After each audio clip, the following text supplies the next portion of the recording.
In the past year, the current term government has restored the housing ladder and revised the prices of subsidized sale flats. Finding land is the pressing problem that needs to be tackled urgently. The government can do so through a land-sharing pilot scheme that is based on fairness and high transparency to meet the needs of both public and private housing in the short to medium term. The government will openly invite land-sharing applications. Applicants are required to explain clearly in their proposals how the private land they hold could bring about substantial increase in housing flats through means such as enhancing infrastructure, increasing plot ratio, and changing land uses. The increased floor areas will be shared between the government and applicants, of which not less than 60% to 70% have to be used for public housing development. Applicants should comply with all applicable statutory procedures and land administration regimes and will be responsible for building infrastructure facilities that can support the development concerned or even benefit the local community.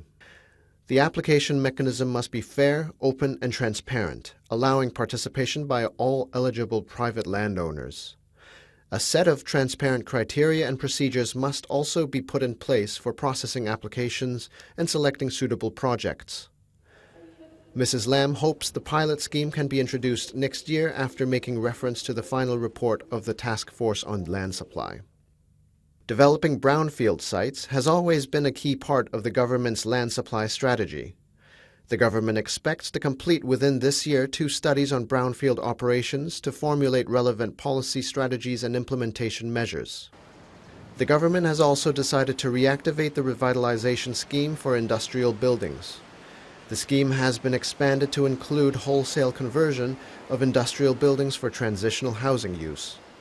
The Lands Department will accept owners' applications on a 3-year time-limited basis and exempt the waiver fees incurred for wholesale conversion of industrial buildings aged 15 years or above. Compared with the previous scheme, the applicants should designate 10% of the floor area for specific uses prescribed by the government upon completion of such conversions.